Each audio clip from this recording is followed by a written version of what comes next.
आप सभी लोगों को मेरा क्रांतिकारी जय भीम, जय मंडल, जय संविधान है, इंकलाब जिंदाबाद। आज ये दूसरी बार मौका मिला है अपने वैचारिक पुरखे पेरियार ललई सिंह जी के जन्मस्थली पर उनको याद करने का, पेरियार ललई सिंह यादव जी के परिनिर्वाण दिवस पर तर्कवादी सामाजिक चिंतन महासम्मेलन में आने का मौका मिला। और इसके लिए हम पूरी आयोजन समिति का, उनके ब्रजेंद्र सिंह जी जो परिवार से हैं, उनका भी बहुत आभार कि ये मौका हमको आपके वजह से दोबारा मिला।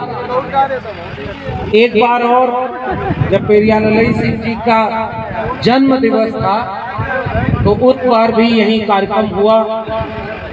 बारिश हो रही थी, पानी भर गया था, लेकिन जिन लोगों की हजारों साल की पीढ़ियों का इतिहास ही इस तरह की बाधाओं से लड़ने और जीतने का रहा हो, वो उस दिन भी लड़े और जीते, भीगते हुए वो कार्यक्रम हुआ था। और उसके बाद आज इतनी धूप है, मौसम बदला है। हम उम्मीद करते हैं कि ऐसे कार्यक्रम होते रहेंगे तो देश का भी मौसम बदलना है। मंच पर बैठे हुए हमारे भाई नीरज पटेल जी, जिनको आप सुनते होंगे, एक समय रहा जब इस तरह के विचार आप इस पर देखेंगे पीछे बहुत से वरिष्ठ लोग बैठे हुए।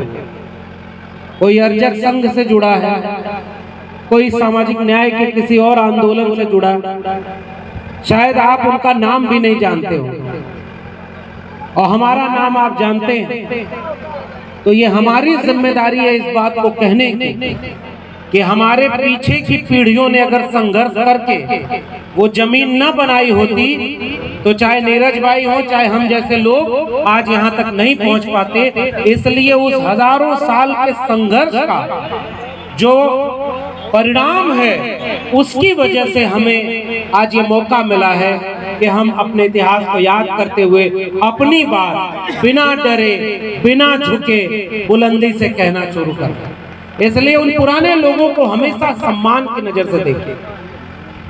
वो उन लोगों ने बहुत मेहनत की, बहुत सारे लोग मंच पर बैठे। तब न सोशल मीडिया हुआ करता था, न कोई टेलीविजन चैनल। एक कार्यक्रम करना भी कितना मुश्किल रहता हो। और जिसकी बात हम करने यहाँ इकट्ठा हुए, पेरियार ललई सिंह जी की, उनका इतिहास अब उनके घर में खड़े होकर क्या बोला जाए। हमारे लोग तो हमसे ज्यादा जानते हो। वो लोग लड़ाई लड़े इसलिए हम लोग यहाँ खड़े। आप कल्पना करिए, वरना आज का समय क्या है। आज का समय ये है कि हमारी झोपड़ी के भाग आज खुल जाएंगे। समझ रहे हैं ना? आपकी झोपड़ी के भाग खुल जाएंगे जब कह रहे हैं कि राम आए। अच्छा, गए कहां थे? ये सवाल तो इस देश के राम भक्तों को भी पूछना चाहिए कि हमारे भगवान का अपमान क्यों कर रहे हो? कहां गए थे? किधर गए थे? हम आज समय ऐसा आ गया है कि वहां से नारा दिया जा रहा है, जो राम को लाए थे हम उनको लाएंगे। कहां से लाए थे? कहां से? लेकिन आप एक बात और समझिएगा, हम लोग को ऐसी टिप्पणी भी नहीं कर देनी है जिससे, क्योंकि उनके भी लोग अगल बगल होंगे ना कि आपके ऊपर केस मुकदमा करके अंदर कर दें। हमें उनकी बात ही नहीं करनी। हमें क्या करना है? हमें वो सवाल पूछना है जो पेरियार ललई सिंह पूछ गए। कोर्ट में मुकदमा हुआ, किताब जब्त की गई, मुकदमा लड़े, उसके बाद जीते, और जितना मुकदमा लड़ने में खर्चा हुआ उसको भी देना पड़ा। तो हमें जो कहना होगा हम उनकी किताब से कहेंगे, क्योंकि हमारे पुरखों ने, देखिए एक तो बीमारी है ना, जाति व्यवस्था एक बीमारी है। और उस बीमारी का इलाज हमारे लोगों ने बहुत समय से किया। लेकिन आज हम उस बीमारी का इलाज करने के लिए हमारे पास क्या करना, कोई भी बात हम अपने मुंह से क्यों कहें जब हमारे पास एक से एक डॉक्टर मौजूद हैं। तथागत बुद्ध, महात्मा कबीर, सतगुरु रविदास, गुरु घासीदास, संत गाडगे महाराज, फूले जी, साहू पेरियार और वहां से लेके बाबा साहब डॉक्टर भीमराव अंबेडकर, ऐसे ऐसे डॉक्टर जिसके पास मौजूद हैं, वहीं से उसका दवाई लीजिए और आज के लोगों का इलाज करिए। मेरा आपको यही निवेदन है। अच्छा, एक बात और बताइए, जो बाबा साहब लिख गए उसके आगे हम और कौन सी नई बात कहेंगे। हम लोगों को तो केवल इसलिए लोग सुनते हैं ना कि हमारे पुरखों ने जो लड़ाई लड़ी हम उसी को आगे बढ़ाने का काम करते, इतना ही काम हमारा है।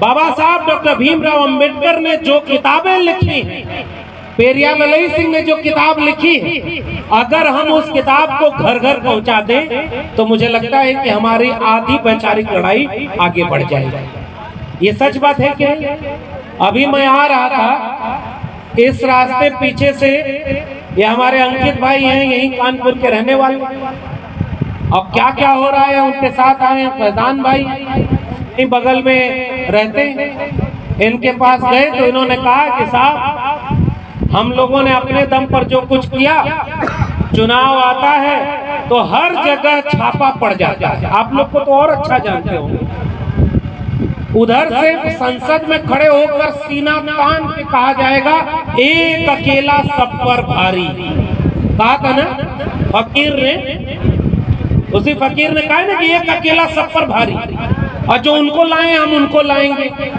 अच्छा, जब अकेले भारी हो तो तुम्हें ईडी की जरूरत क्यों पड़ रही है? ईडी सीबीआई जेल में क्यों डालना पड़ रहा है? गठबंधन तोड़वाना पड़ रहा है।